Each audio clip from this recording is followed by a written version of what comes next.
Alright, now we're going to take the concept that you guys saw. Again, remember, that was Madden 19 that we did that. And we're going to apply it here to Madden 21. And I promise you guys this is going to apply to every single Madden. And again, you're going to hear why in a second. So, again, this is the exact scheme I ran from Madden 19. So, this is kind of how I set up my audibles. So, I have cover 2 man, cover 2 zone, cover 3 zone, and cover 4 palms, which is match. So, again, we're going to have a coverage from every different look, or we're going to have a coverage from every different type of shell. So, and the best part about it in nickel normal is, again, they're all going to look the same. So here, let me go to cover 2 man. Again, cover 2 man. Nickel blitz 2. Again, look, notice how everything just looks the same. Again, cover 3. Cover 4 palms. Again, everything, the defense looks the exact same pre-snap, and again, we can stand right here whether we're blitzing or playing coverage, so they're never going to know. They're never going to know if we're blitzing or coverage if we keep our user consistent with where we stand.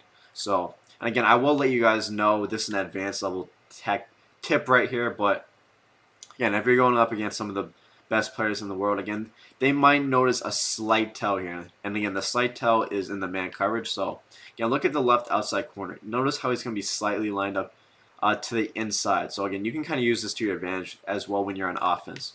Now, let me go to cover 3. Again, in cover 3, you see that left outside cornerback. He's going to be slightly outside the receiver. And again, when we go to man, again, he's going to be slightly inside. Again, you know, a novice to, maybe even intermediate level player, they're not really going to notice that small little detail right there. Again, this is, again, an advanced level tactic. So, again, it depends on the level of competition you're playing. Again, 99% of people are not going to notice that small little detail there. But again, those best players will.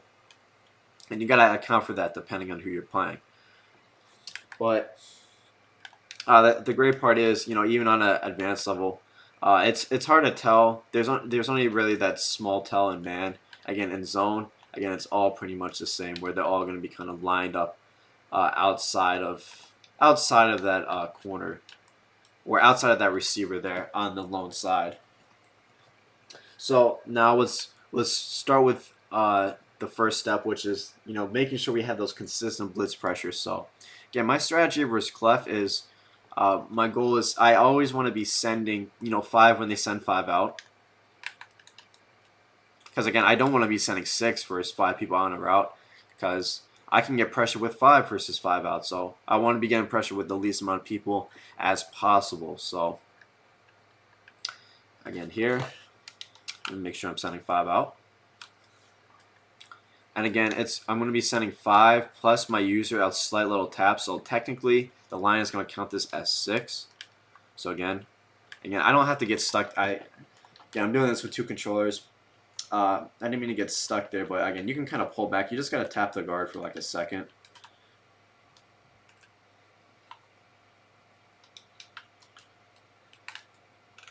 Jeez, again. It's hard with 2 controllers, but let me try to do this. Let me try to get this. Do it like this.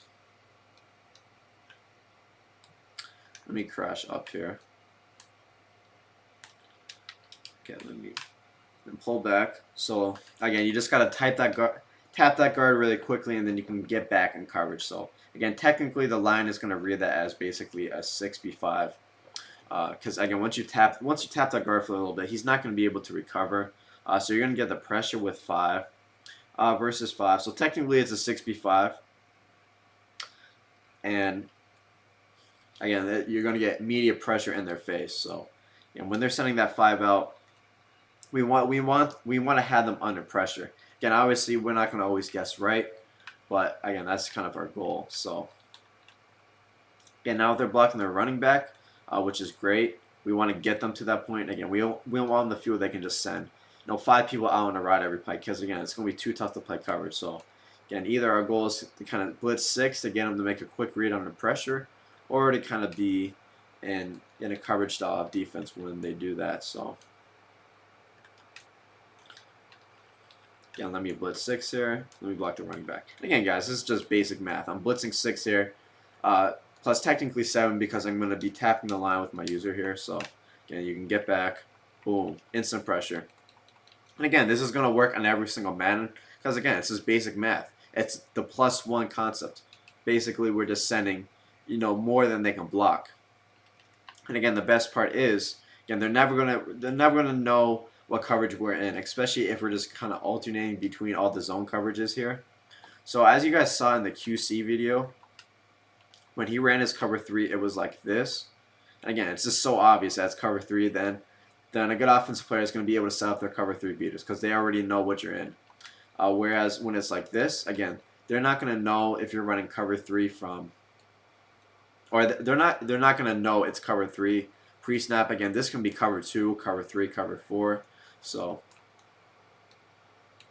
again, the great advantage of that is now they can't just set up a cover 3 beater, every single time because, pre-snap, it's going to show them there's going to be a few different possibilities. So everything's going to kind of come post-snap for the offense here. As long as you're mixing it up a lot, it's going to be really tough for them to, play call consistently to get guys open versus specific coverages. So, but here, I'll do this one more time. So, again, if they're just blocking their running back, you want to be setting that 6 plus tapping with your user here. You want to do that right here. Pull back, and you're going to get immediate pressure. I'm going to force them to make a quick read on the pressure. And again, this is, if you guys want to go back and watch it, this is what I was doing versus Clef. This was my game plan and, one of the biggest games of my life. And this was the entire thought process behind it. Again, it's just as simple as, again, we want to be sending 5 versus 5 out. We want to be sending 6 versus, halfback blocking or playing coverage. So, or again, if we get them to the point where they feel like they have to block their halfback a lot, that's perfectly fine too. Then we can just drop back into coverage and something like match. So, again, now like this, and since they're going to be so worried about the pressure, again, they're not going to be sending that extra running back out. So it's going to be a lot easier to play good coverage defense versus 4 out on a route versus 5 out on a route every time. And again, this is basic math. And you guys want to make sure you have match coverage in the defense, because match coverage does a great job of taking away these corner routes. So again, every year the zones sometimes aren't too great, and there's always some sort of corner routes that can get over the top of these cover 2s, get underneath these cover 3s. So it's good to have match to mix in, because match will do a really good job matching to these corner routes. And again, it's basically delayed man coverage, as you see there. So definitely you want to have a formation with match on defense.